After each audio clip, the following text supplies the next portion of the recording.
Yeah, everybody in the limo. We got my boy Baby Huey right here. Tell him about the limo, Huey. Yesterday morning, a man killed in South LA on Halloween night is the son of a former rap executive and alleged former gang leader. 34-year-old Jabari Henley is the son of Eugene Henley, better known as Big U. He gonna keep that secret just between me and him. Big U used to be one of the most feared Crips on the whole West Coast, and now he's caught in a murder case while dealing with the heartbreak of losing his own son. So the streets are buzzing with rumors that he somehow set it all up. The talk is wild, the details are messy, and the whole situation has the city spinning out. On Halloween night, 2025, Big U's son Jabari, known in the streets as Baby Huey, was found shot near the intersection of 69th and Fig in South LA. He had just stopped by a smoke shop, but things went left when he walked up to someone's car.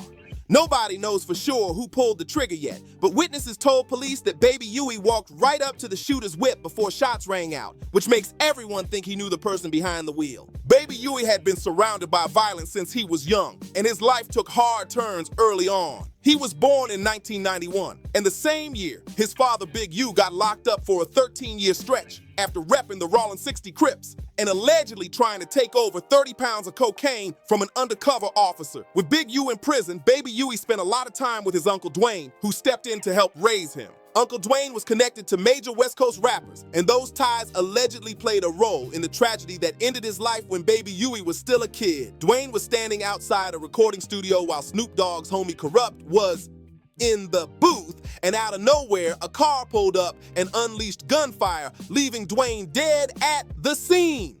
All you Greg Crips was up there popping it for Big U.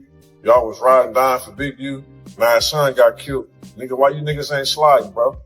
UI played football and stayed focused in school for a while, but he was also sliding into the streets, and that double life kept him from ever going pro. Back when he was at Crenshaw, he called himself J Bars, but he wasn't really locked in on music at the time. Everything changed after he got locked up, because he spent long nights writing track after track, trying to shape a new lane for himself. And when he finally came home, he jumped straight into the booth and started going by the name Huey Popcorn. He even worked with major artists like Sean Kingston and Chris Brown, but even with those big names around him, his music never truly took off, and he kept drifting back into street life. Meanwhile, Big U had already done 13 years behind bars, and stories from inside said he spent most of his time fighting and defending himself nonstop. There was even a claim that he once punched someone so hard, their eye popped out of the socket, which became one of those stories people whispered about with shock.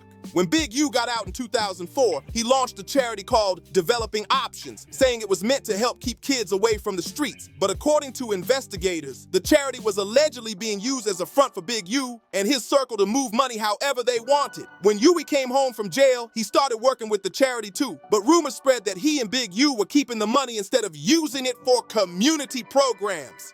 Developing Options was pulling cash from everywhere, including big programs like the Gang Reduction Youth Development Program, which started paying them around $500,000 a year in 2015, and they even took donations from high-profile figures like Draymond Green and Shaq. But the streets say Big U wasn't just getting money from athletes. There was way more going on behind the scenes. Big U was also accused of sending his people to rough folks up when he felt disrespected, and that's where things really started getting messy. According to federal investigators, a boxer named Adrian Broner set up a dice game in LA back in 2019 and invited a whole lineup of NBA players to come through. But the dice Broner brought were allegedly rigged, and he walked away with millions, while the players had no idea what was happening.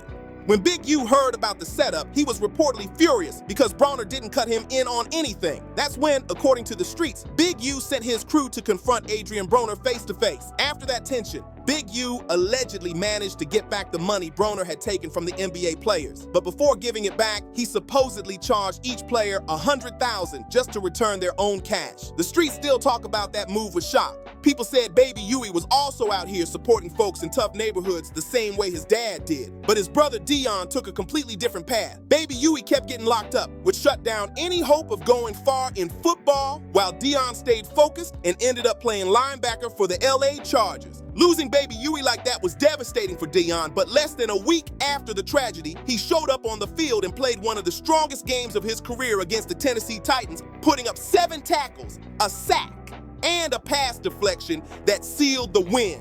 After the game, Dion gave an emotional interview where he said he wished he could talk to his brother one more time. He admitted it was the worst year of his life. His brother had been murdered, and his father was facing the possibility of life in prison. And Dion is connected to Big U's case in a heavy way because according to investigators, Big U is accused of killing a rapper named Rayshawn Williams in Las Vegas and leaving his body out in the desert. Rayshawn wasn't just some random rapper who had problems with Big U, he was basically family to them. Rayshawn grew up side by side with Big U's son Dane and was one of his closest friends. Big U had even coached Rayshawn in football when he was young, and at one point Rayshawn lived in Big U's house while he was in high school. But according to the indictment, things went bad after Rayshawn wore one of Dion's chains to school without asking, and Big U kicked him out of the house over it. That moment created a tension that never really went away. When they raided my houses and my property, they was asking about whack. Whack, loose cannon, 600, and this internet stuff. All of y'all fired. All y'all who be sending shit around the internet, all y'all who be promoting and listening to what these niggas saying, all y'all giving these likes and hidden likes, all y'all supporting this. All y'all guilty of this fuck shit. A few years later, Big U signed Rayshawn to his label, Unique Music, but behind the scenes, there was still drama bubbling. Then Rayshawn allegedly dissed Big U on a track, and in the song, he rapped about how he might end up getting himself shot in the face for speaking on Big U. 5 days later, that exact thing happened to him, which shocked everyone who knew them. Big U's label had paid for Rayshawn to fly out to Vegas so he could record new music, and he was supposed to hit the studio every day. But when Rayshawn missed one of his scheduled sessions, Big U allegedly got heated fast. That's when Big U and his homie Sylvester Robinson reportedly drove out to Vegas to confront him. Nobody knows the full details of what happened next, but investigators believe Big U took Rayshawn out to the desert, shot him in the face, and left him in a ditch. What makes it even more disturbing is that Big U and Rayshawn had been at the studio together the same night Rayshawn was killed, and they reportedly left in Big U's car before everything went down. A few hours after the killing, Big U allegedly came back to the studio and tried to erase the security footage. On top of that, Rayshawn was allegedly connected to the Rawlins 62s, and some people in the streets believe that Baby Huey's death might have been retaliation for what happened to Rayshawn. Rayshawn was killed back in 2021, but now Big U is locked up and can't move on whoever took his son's life, which makes the whole situation even heavier. Wack 100 actually knew Baby Huey, and he said he doesn't believe the murder had anything to do with Big U's current case, which just adds more confusion to everything. What really throws people off is that Baby Huey was killed right outside a weed shop, and Big U had a long history tied to different weed dispensaries in LA. One dispensary owner even cooperated with authorities and claimed Big U was charging him $25,000 a month for protection, and when he missed a payment, Big U allegedly sent his people to rob the entire shop. After that, the same dispensary owner said Big U used him to help set up robberies at other weed shops around the city, turning the whole scene into a dangerous hustle. Then Big U's homie Loose Cannon went on No Jumper and basically talked himself into trouble by bragging about the weed shop robbery on camera, shocking a lot of viewers. Loose Cannon also talked about how he and Big U allegedly pressured a rapper into giving up $50,000, which only added more fuel to the street chatter. People around LA claim Big U and his crew were robbing, extorting, and putting hands on folks all over the city. And many say Baby Huey was involved in a lot of those moves too.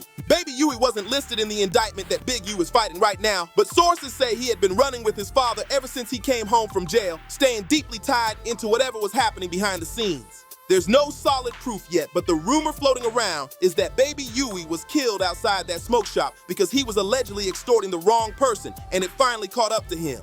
Big U was known for putting heavy pressure on anyone who crossed his path, and most people were too scared to push back when he was out on the streets. But the talk now is that Baby Huey ran up on the wrong crowd, and that move might have cost him his life. Some folks also think his murder could have been tied to old tension surrounding Nipsey Hussle, because plenty of people still whisper that Big U had something to do with Nip's death, even though investigators already convicted Eric Holder for being the shooter. What makes the whole thing feel even more eerie is the connection people draw between Big U's alleged case in the Mojave Desert and a line Nipsey dropped on his track, Victory Lap. In that song, Nip rapped, "You got an L, but got an E for effort, stretched him, dropped him off, left him in the Mojave Desert," and years later, investigators accused Big U of doing something similar to Rayshawn out in that same desert area. The streets still argue about whether that line was a warning, a coincidence, or something deeper. Right now, nobody knows who pulled the trigger on Baby Huey, and the investigation hasn't given the public any solid answers. But tension sparked even more when a Rollins 60s member named 600 publicly called out Big U's people for not standing up for Baby Huey after he got killed, which added new drama to an already chaotic situation.